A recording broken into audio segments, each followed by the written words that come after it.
1 year Bible reading plan, 1 साल का Bible reading plan. Mark 11 chapter 1 verse से 26 verse, number 16 17 chapter. मरकुस रचित सुसमाचार 11 अध्याय 1 वचन से 26 वचन। गिनती की पुस्तक 16 अध्याय 17 अध्याय। हम पढ़ेंगे इंग्लिश में किंग्स जेम्स वर्शन में से, हिंदी में पढ़ेंगे BSI बाइबल में से। पवित्र आत्मा हमें सच्चाई का सामना कराओ। हम विनती करते हैं, झूठ के स्ट्रॉन्ग होल्ड्स, झूठ के विश्वास हमारे अंदर से पर्दाफाश करो, फोड़ दो उसको और निकाल दो उसे। हमें सच्चाई को हमारे अंदर जगह बना कर दे दो। हमें परमेश्वर के भय को लेना, आदर करना और परमेश्वर के पीछे चलना अनुग्रह करो। नासरी यीशु मसीह के नाम में मांगते हैं, सुन और कबूल कर पिता। आमीन आमीन आमीन। Mark chapter 11. Christ rideth into Jerusalem, curseth a fruitless fig tree, silenceth the priests. First verse. And when they came nigh to Jerusalem unto Bethphage and Bethphage and Bethany at the Mount of Olives, he sendeth forth two of his disciples, and saith unto them, Go your way into the village over against you, and as soon as ye be entered into it, ye shall find a colt tied, whereon never man sat, loose him, and bring him. And if any man say unto you, Why do ye this? Say ye that the Lord hath need of him, and straightway he will send him hither. And they went their way, and found the colt tied by the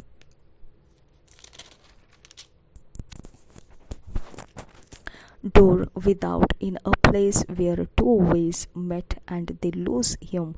And certain of them that stood there said unto them, What do ye loosing the colt? And they said unto them, Even as Jesus had commanded, they let them go. And they brought the colt to Jesus, and cast their garments on him, and he sat upon him. And many spread their garments in the way, and others cut down branches of the trees, and strawed them in the way. And they that went before and they that followed cried, saying, Hosanna, blessed is he that cometh in the name of the Lord. Blessed be the kingdom of our father David that cometh in the name of the Lord. Hosanna in the highest.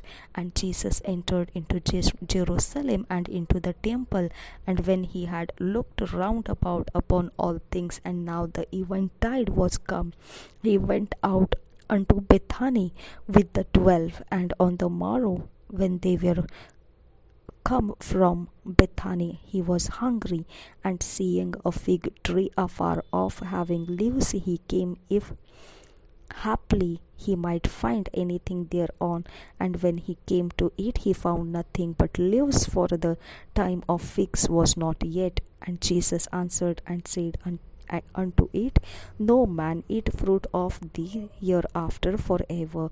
And his disciples heard it, and they come to Jerusalem. And Jesus went unto the temple, and began to cast out them, and sold them that sold and bought in the temple, and overthrew the tables of the money changers and the seats of them that sold doves, and would not suffer that any man should carry any vessel through the temple. And he taught, saying unto them, Is it not written, My house shall be called of all nations the house of prayer? But ye have made it a den of thieves. And the scribes and chief priests heard it, and sought how they might destroy him, for they feared him, because all the people was astonished at his doctrine. And when even was come, he went out of the city.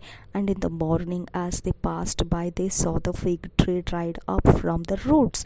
And Peter, calling to remembrance, saith unto him, Master, behold, the fig tree which thou cursed is withered away. And Jesus answering said unto him, Have faith in God.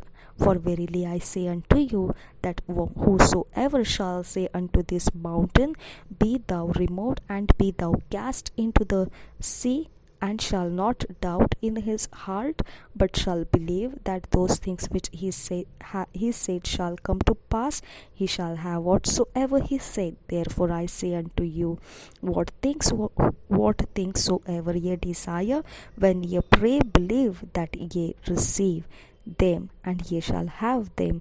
And when ye stand praying, forgive if ye have aught against any, that your Father also which is in heaven may forgive you your trespasses.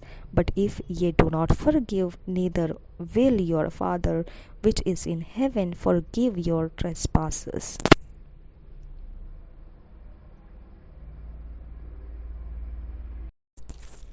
मरकुस रचित सुसमाचार 11 अध्याय 1 वचन से 26 वचन।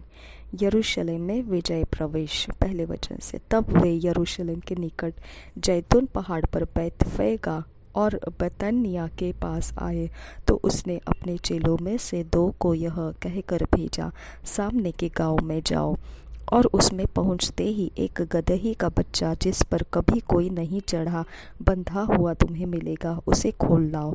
यदि तुमसे कोई पूछे यह क्यों करते हो, तो कहना, प्रभु को इसका प्रयोजन है और वह शीघ्र उसे यहाँ भेज देगा। उन्होंने जाकर उस बच्चे को बाहर द्वार के पास चौक में बंधा हुआ पाया और खोलने लगे। उनमें से जो वहां खड़े थे कोई कहने लगे, यह क्या करते हो, गदही के बच्चे को क्यों खोलते हो? जैसा यीशु ने कहा था वैसा ही उन्होंने उनसे कह दिया। तब लोगों ने उन्हें जाने दिया। उन्होंने बच्चे को यीशु के पास लाकर उस पर अपने कपड़े डाले और वह उस पर बैठ गया।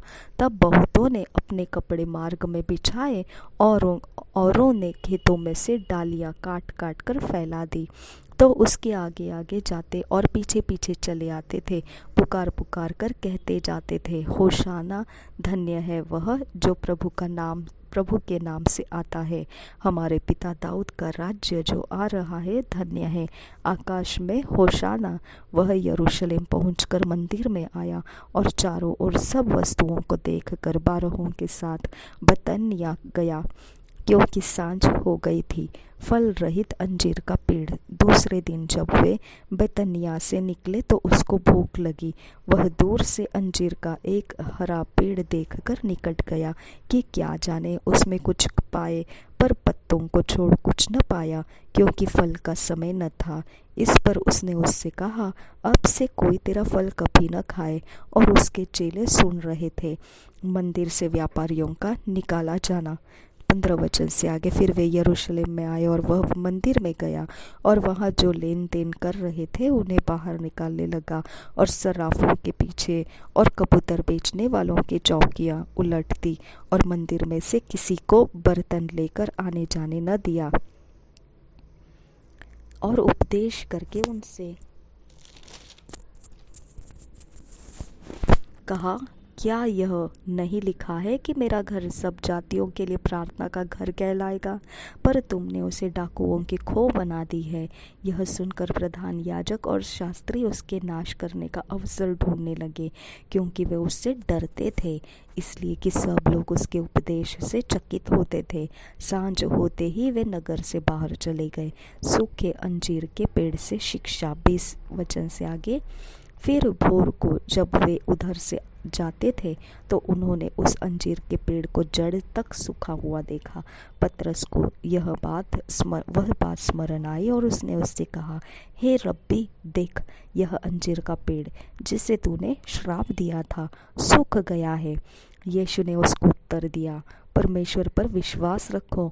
मैं तुमसे सच कहता हूँ कि जो कोई इस पहाड़ से कहे तो उखड़ जा और समुद्र में जा पड़, और अपने मन में संदेह न करे, वरन प्रतीति करे कि जो कहता हो वह हो जाएगा, तो उसके लिए वही होगा। इसलिए मैं तुमसे कहता हूँ कि जो कुछ तुम प्रार्थना करके मांगो तो प्रतीति कर लो कि तुम्हें मिल गया और तुम्हारे लिए हो जाएगा। और जब कभी तुम खड़े हुए प्रार्थना करते हो तो यदि तुम्हारे मन में किसी के प्रति कुछ विरोध हो तो क्षमा करो, इसलिए कि तुम्हारा स्वर्गीय पिता भी तुम्हारे अपराध क्षमा करे। और यदि तुम क्षमा न करो तो तुम्हारा पिता भी जो स्वर्ग में है तुम्हारा अपराध क्षमा न करेगा। थैंक यू जीसस, इस सच्चाई को हमारे सामने लाने के लिए धन्यवाद। सच्चाई हम में बनी रहे, झूठ की ताकत टूट जाए और हम परमेश्वर के भय को ग्रहण करें। परमेश्वर हमें फिट एंड फिक्स कीजिए, ईश्वरीय रचना डिवाइन ऑर्डरलीनेस में लेकर आइए। नासरी यीशु मसीह के नाम में विनती करते हैं, सुन और कबूल कर पिता। आमेन, आमेन, आमेन।